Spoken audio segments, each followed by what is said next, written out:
And welcome back to another Colin Crandall UFC breakdown recap show. This is the recap show. I've got with me my good brothers, the Shaddock brothers, the four toughest men on the planet.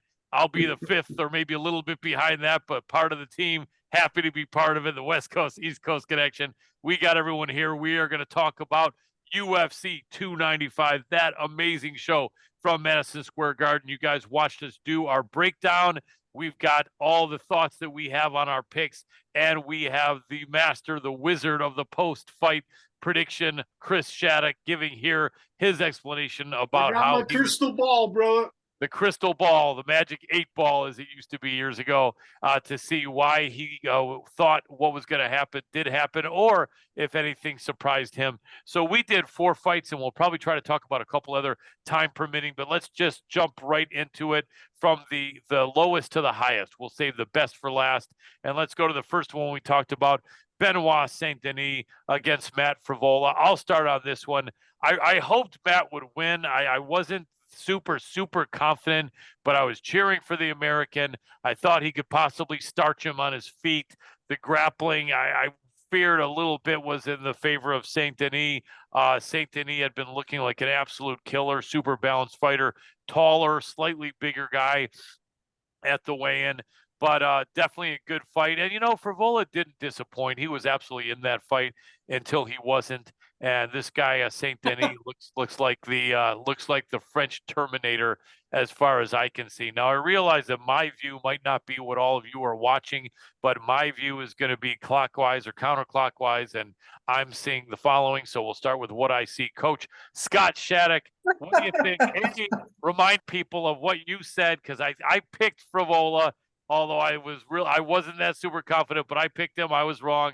My guy got starched, but I knew the Frenchman was that good. Remind us, if you want, what your thoughts pre-fight were, and then what He's wearing his whistle, Colin. He's wearing his whistle. Look out. Good. Listen, I picked Benoit. I said he was a crazy man. He was going to come right at him, and that's exactly what he did. Took the bombs that Frevola hit him with and just kept going. And just went through him, and he's already talking about getting past the top 10 and talking to guys in the top 5 to want to fight. So he's dangerous. And again, he's got a mission. He's been in the military, and he doesn't waste time, and he goes right at it and lets his business go. So I figured he would win, and though I'm from Long Island. I would want to root for him, but sometimes I got to put my money or my choice ahead of the love for the Long Island. So I did pick Benoit. Absolutely. Very tough guy, really balanced dude. And they were both in the military, so they had a lot of respect for each other after that fight. Yeah. And Frevola's a respectful guy, and Benoit seems like a respectful guy, definitely. John Shaddock, what was your thought going into that, and what did you think about what you saw? I just want to state that the kiss of death went 3-1. So I was on fire with my picks. I did pick Benoit. And I just want to let you know that the steamroller got steamrolled. Yeah, he did. Sometimes you're the hammer, sometimes you're the nail. And on this night, he was the nail, and he got hammered. The Frenchman just kicked him butt. Did indeed. Good analysis, John Shaddock. Dale Shaddock, your thoughts and what you were thinking going into that fight. Yeah, John, the kiss of death gave it to me because I was 1-3 for the night, so I was pretty pathetic. But I did say there's levels to the game, and the kid showed that he leveled up. He was ready. He was prepared. He is as good as he thinks he is. Now, he did throw out some comments about Islam, Gagey, and Poirier. He needs to get that out of his brain because he's not there yet. Not there yet, for sure. Just because those guys aren't going to take him because they'd be crazy. Yeah. But I do think he called out Gamrot. I think Darnouche, the winner of the Darnouche fight, could be there. Faziev, Bobby Green, or Dan Hooker, any one of those fights, that would be very interesting. And those are going to be super tough fights for those guys And that would take him into fighting in the top 10, and the kid might be ready for it. Wouldn't be shocked. Wouldn't be shocked at all. Chris Shaddock, the post-fight guru, the Swami, the McChrystal Magic 8-Ball. Going in, you had some thoughts. How did it play out opposed to what you thought? And what's your explanation on what we saw? I'm 4-0. I'm 4-0. Of course. As usual. I mean, I know what happened, so of course I'm going to tell you what happened. Yeah, absolutely. Yeah, well, as John said, Matt got steamrolled. There's a huge difference between sport and special forces, and Benoit's kicks were devastating. The power he had in his low kicks, his body shots, and then the head shot. I mean, he went in there with supreme confidence, and it spilled over from the KO to the call out. He actually called out Dustin, Justin, and Connor, and he says he's ready for anyone. And what's interesting is Dana actually said, you know what? I think he is. So we're going to find out. But the post-fight prophet had that one for sure. Indeed. Absolutely. Very, very tough guy, and no doubt about it. Moving on.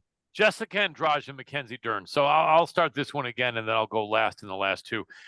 I said it. I said this. I think we all said it, that the girls have been beating Andrade are better than Mackenzie Dern. However, I think we just all felt that it might go to a decision, and then Mackenzie's the A side. She's the prettier girl, the younger girl with more wins, less losses, and that it would probably go to Mackenzie unless she got knocked the fuck out.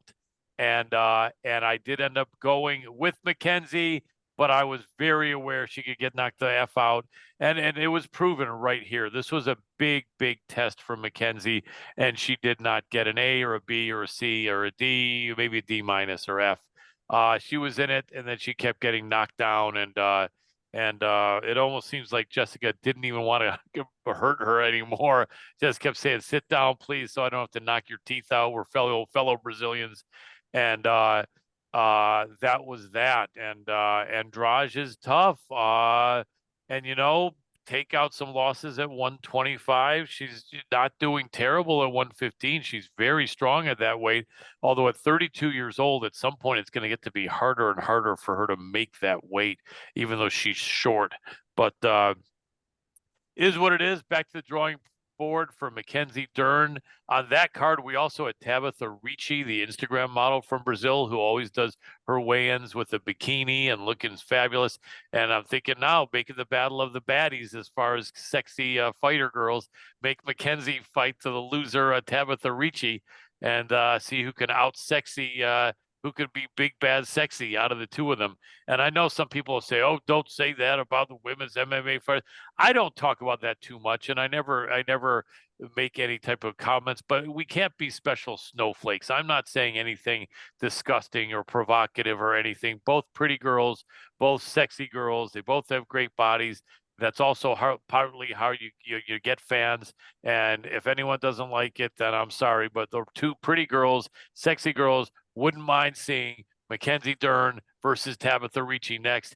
And if that makes people cry or think that you can call me sexist MMA guy, whatever, then do what you got to do. But I think it's a little, we got to stop being special snowflakes and crying about everything here.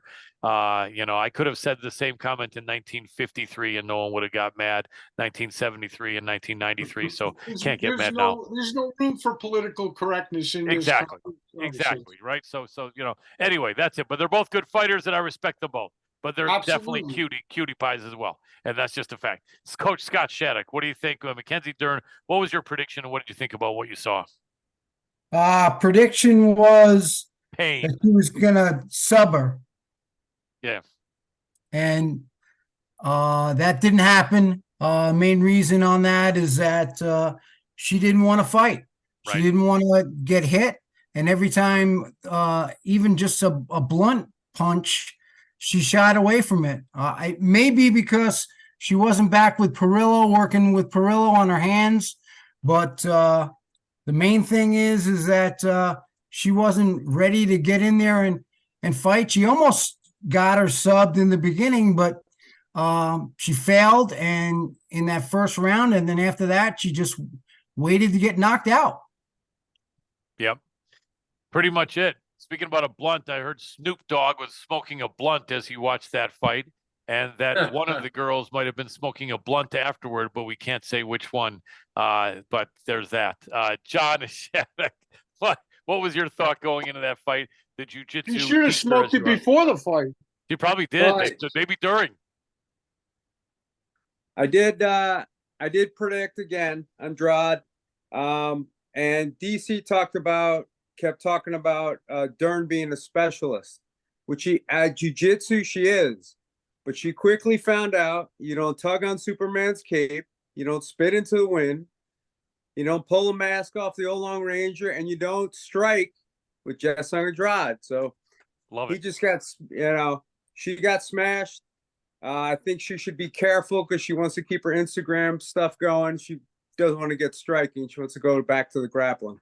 Yeah. So Good analysis. Appreciate it. Dale Shaddock, your thoughts going into that fight, predictions, and what were you thinking and how it played out? It was my disappointment of the night by far and away. I was really disappointed. I had deja vu of Ronda Rousey versus Amanda Nunes. Something I talk to my students all the time about: when you're punching, you're supposed to punch and hide behind the punching hand's shoulder. It's a big mistake in MMA striking.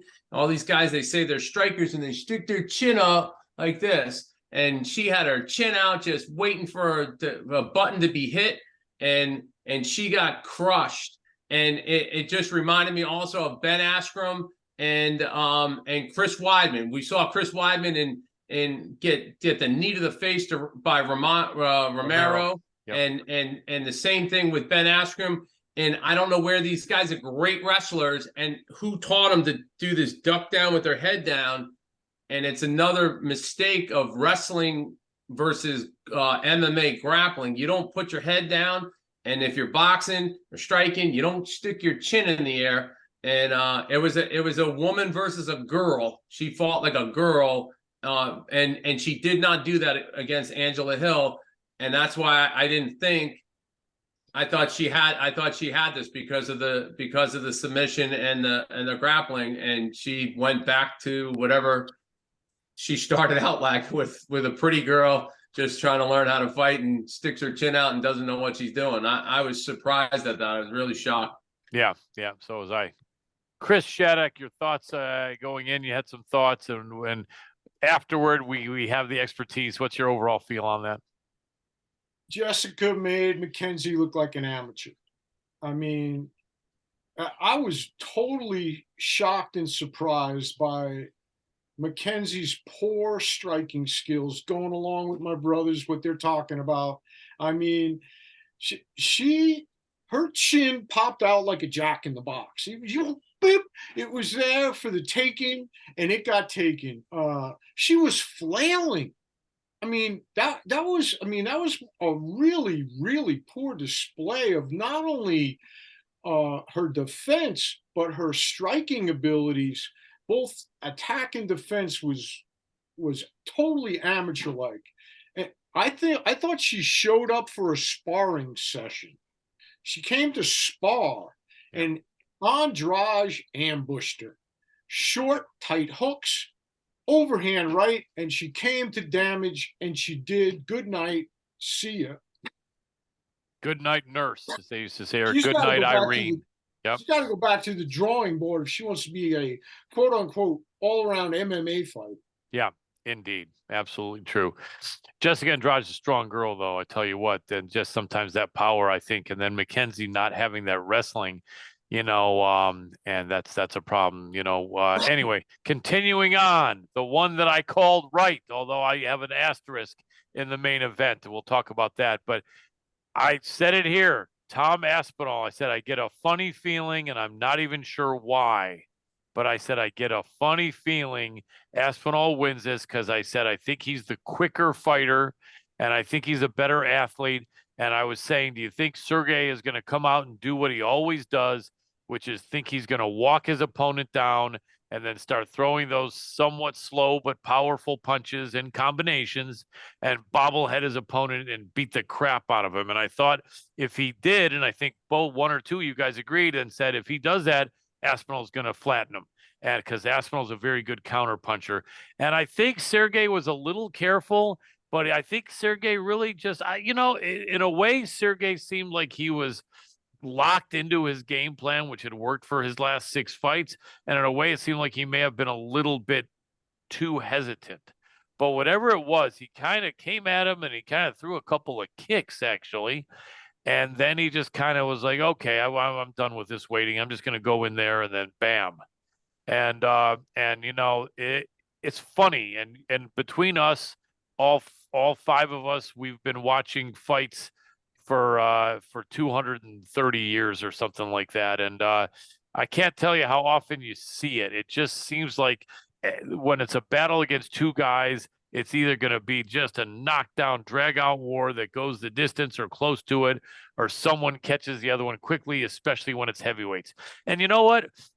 I don't know if it's just me, but I hate when you get deprived of the action and it's quick. I know it's exciting.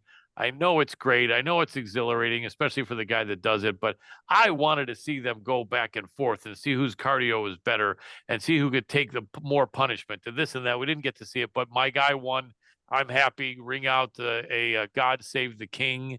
Apparently the song, their national anthem, is God Save the Queen, as long as the Queen is the highest royal member alive. And as soon as they're not, the song, which for the last 60 years, I think, has been God Save the Queen, is now God Save the King, literally. And we actually have a new UFC king interim, albeit as it may be. But Tom Aspinall, amazing. And I wish I had money and I would have betted on Aspinall and I'd be even happier. Although it was a pick 'em, there wasn't any kind of odds really. But we'll go down. We'll go down to as in order as usual. Coach Scott Shaddock, what was your thought going in, and then your how you feel about how that ended up? Well, going in, I was 1-1. I did pick Tom Aspinall. I did say that he was going to be faster, use his elusiveness, his speed, his punching. I do believe in a couple of things, and sometimes when you're scared, you go for it. It's like this is your opportunity. I do think Sergey could hear all week long. All week long, he was hearing big man, this and this, respect and everything else, and he hit him. And he seemed like he wobbled, but he wasn't wobbling. He was just trying to adjust his mouthpiece because he almost lost it. He stepped to the side, and then he just sparked him, and then once he went down, he just started hammer fisting him till they jumped on top. And he won the fight. And amazingly, afterwards he said, well, you know what? I haven't even been training. He hurt my back. Not to say anything against Sergey is a great fighter and everything else. He said, but he put on survivor mode for this. And he said, here's my shot. I either sit on the couch and watch somebody else fight for the title, or I have an opportunity to go fight for it. So I'm going to go for it. What the hell? And he won. Yep, absolutely. Simple as that. Appreciate it. John Shaddock, what do you think? I called it. Again, Aspinall won. And I'll sum it up with the words of Conor McGregor. Speed beats power. Timing beats speed. When you have the combination of both of those, they call you Tom Aspinall, and they call you the new heavyweight champion of the world. Love it. Love it. Dale Shaddock, what was your thought going in and your thought after seeing it? Well, I am so thankful to Tom because I would have been the defeated of the night, and he was the one that brought me a victory. So that I commend him. I think it's awesome that the journey that him and his dad had taken together, and that he was able to accomplish this thing while his dad was alive. Because when I won my Golden Gloves championship, Dad had passed by that time, and that kind of sucks. He saw me win my state champion in wrestling and so forth, so I did get to do a bunch of stuff like that. And I also just think it's the coolest thing. Like, I have 2 boys and a daughter, to just be able to live out that thing and have your dad see you go through that whole journey and accomplish that thing. It's like, it's awesome. I'm pretty psyched for him on that. Now, the one issue that I do have with Aspinall is that after the thing, and it's not just him, it's everybody is talking about him and John Jones. And I'm telling you, we all better not sleep on Stipe, because Stipe is still fighting John Jones. And Yes. Dana said it, and yet they're all talking about Jones and Aspinall. And I think that it could be a great fight. I think whoever wins between Stipe and Jones, we might never see it because they're going to retire if they both don't retire. Yeah. But yes, I think the greatest heavyweight of all times against Tom Aspinall, or the greatest UFC guy of all times against Tom Aspinall, will be a great fight in the future. But don't sleep on Stipe, because Jones and Stipe have not fought yet, and I think Stipe is looking to take him out. Absolutely. Like I like to say, the hill that Jones has to climb may be unexpectedly steep, but the challenge that it presents will be not myopic, but myopic. How about that one? I'm glad you guys like that. Chris Shaddock, I like that smile. What do you think? What was your thoughts going in, and how did it play out now? And what's your analysis of why? I had Tom, so that's I'm undefeated since UFC 1, but I love the whole father-son story. Incredible. I mean, the way he described being a gym rat, the way he described how he learned about the arts, all the arts, and most importantly, the travel to the events. We did this as brothers. We traveled all over the place as brothers with our dad when we were young. And he traveled everywhere with his father. He was a gym rat. And it became and has become instinctual to him. And the honey badger that DC mentioned, that I read it up on, that dude's a honey badger, because he said fear is his fuel. And he was scared to death because he was hurt, because he was on vacation, and because he wasn't ready, and he was recovering from an injury, and he's coming. Now, I've got a theory. You're going to hear it for the first time here. If I've got about a minute to babble this out for Dana, this is to you, Dana. I think that Stipe and Jones should do a retirement tour. They ain't going to fight anybody else. They're both done. It's a retirement tour, just like McGregor and Money Mayweather did.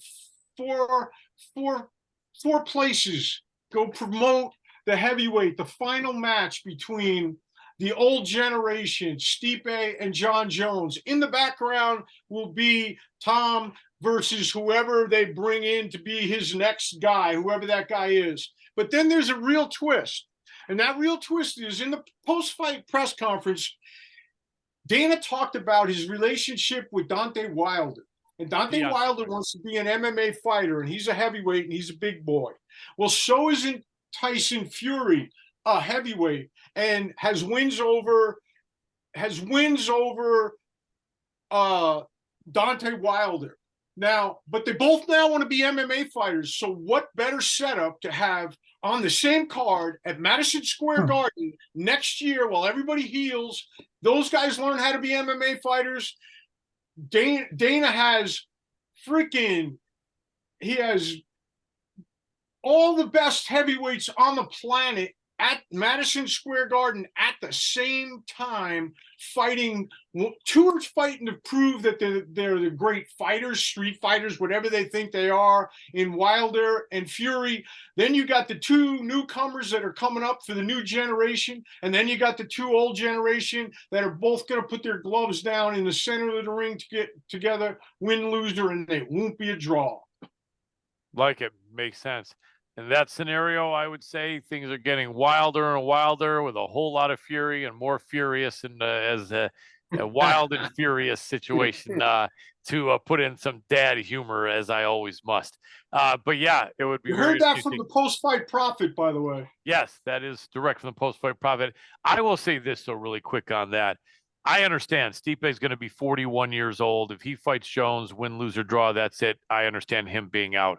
But with Jones just being 35, 36, I honestly think to cement Jones's legacy at heavyweight, because retiring at heavyweight, having beat the Cyril Gane with no grappling, and to beat a 40-year-old Stipe, even though Stipe is really good, I think is not going to make him the legend at heavyweight. But if he does fight Tom Aspinall and beat him, that I think will cement his legacy. And I do think he that beat DC, even though it wasn't a heavyweight, but he did beat DC too. yeah, that's true. Yeah, that's true. But at heavyweight, I think his accomplishment will not have been that impressive if he doesn't face and beat Aspinall. So we'll see what happens, but it'll be interesting. You know, in most fighters' careers, they end up being the nail at some point. And I think that that would be interesting if John did at the end, or he could get away by not taking the chance. Anyway, we will have to see. Other notable fights.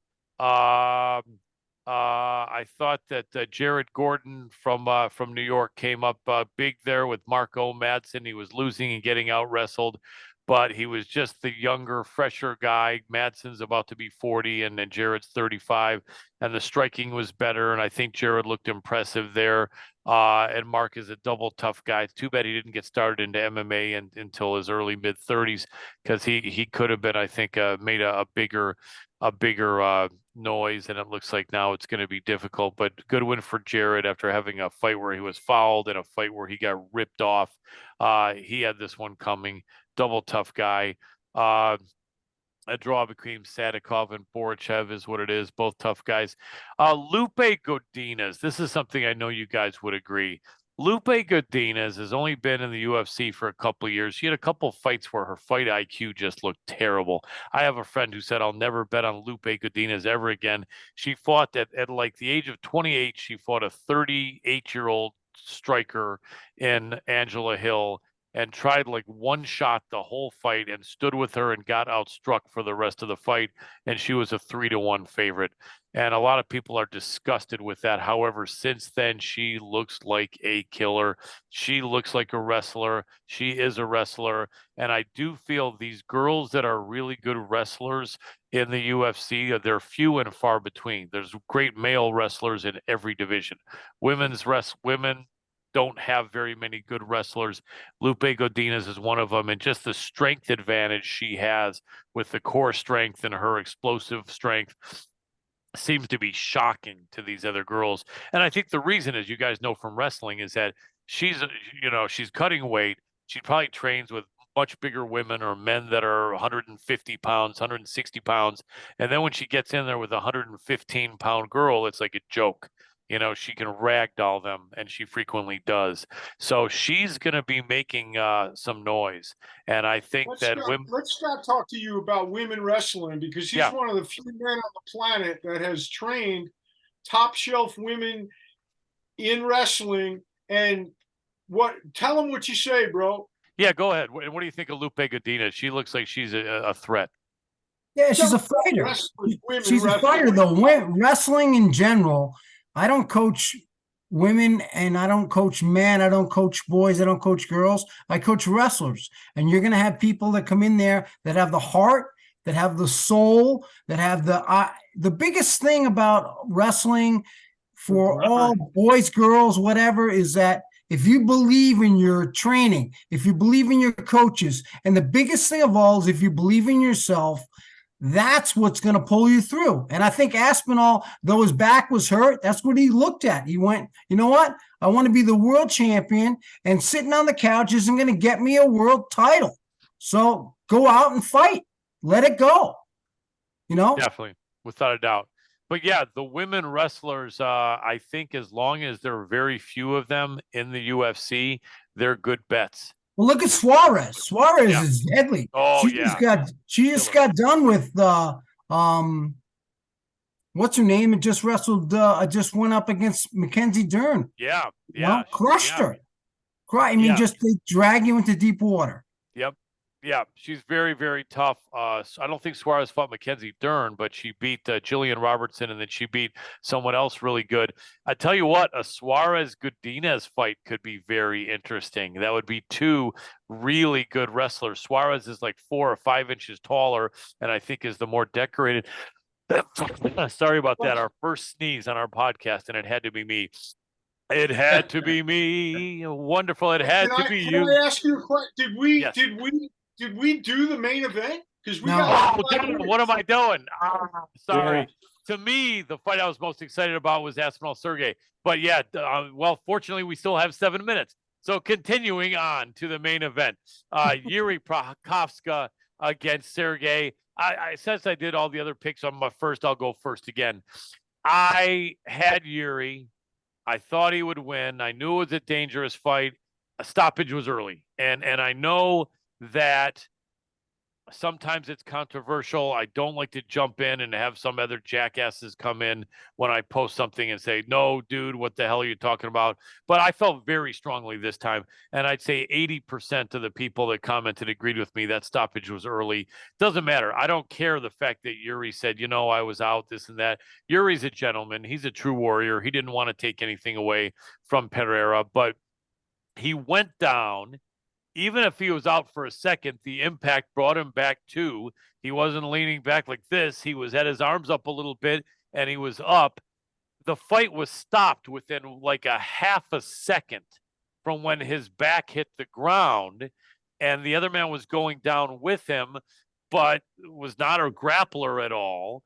And you can't stop the fight. You can't, a half a second doesn't give the guy on the bottom even a chance to show that he can intelligently defend himself. You can't have someone's back on the ground, bam, fight's over. There's no time in there at all to give a guy a chance to defend himself. Early stoppage, I'll never feel differently, and it pisses me off. And I think that the bottom line is Yuri, Alex doesn't know how to wrestle. Yeah, he can punch. He's not a jiu-jitsu expert either. All Yuri had to do was hip skate, push it to hip off. John knows, you guys know, or bridge or do something or move, and Pereira probably would have stood back up. I don't like that stoppage. That fight will forever have an asterisk next to it. We got 5 minutes here, so we got to go maybe 45 seconds each. It's okay if you guys disagree with me, but I'm not happy with that. Coach Scott Shaddock, your thoughts going in, and then your thoughts now, 45 seconds or less. Well, it was 2-1 going into this fight. I picked Prochazka to win it, and I lost. It's the warrior. He went out there, he went after it. He got hit with good shots. I mean, sometimes when you go out and you fight a good fighter and you get hit with a shot, just be honest. I got beat. So he got beat on that night, and I liked the way he came out with it. I wasn't happy that he lost, but he went in there and he took the shots. He said he was out at the time. He doesn't blame the official, and he's living to fight another day, and he'll step up and do it again. Yep, very true. Appreciate it. I just don't like the way Pereira came out and called out Izzy to fight next. I mean, come on, bullshit. Yeah, I agree. That was crap. When he drew, would he have a draw with Jan? Right. So he's got to fight Hall. He's got to fight Jamal Hill. Yeah, Jamal Hill. Yeah, makes sense. Jamal Hill's gonna not happy either. Yeah, definitely. John I disagree with you, Colin. Okay, we'll go to Chris Shaddock. Go ahead, Chris. I'm sorry. He was out, and he was about to receive the same hammer fist that Aldo received from Conor McGregor with that knockout. It was a short, tight hook, overhand right, and he won the fight with the first leg kick. That guy did not. He hurt him bad with that leg kick. Yeah. It went right to his brain. Like, what? Holy shit! This is. He did not like that, and he started to change his stance. His whole demeanor changed. By the time he was knocked out, he didn't want to play anymore. That wasn't a takedown attempt. That was a survival grab, like when McGregor grabbed Diaz's leg. He got beat that night, and he knows it in his heart, or he wouldn't have said it. He said it because it's the truth. Go ahead, somebody else. Let's go to Dale and then we'll finish with John. Dale, what do you think?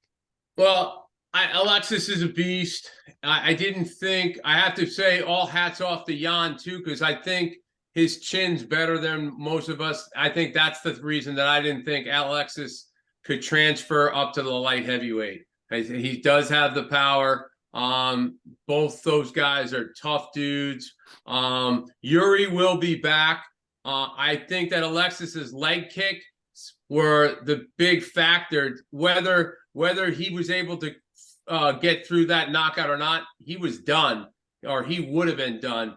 The leg kicks were getting chopped away, and that's what caused him to force in and then get hit with the shot that he got hit. I think Yuri was biding his time, and then he picked up the pace because of the leg kicks. And so Alexis was in control. I think the Jamal fight is going to be a great fight. I do agree that calling out Izzy was stupid. I think that's just because of the bad blood, because that thing that Izzy said about his kid.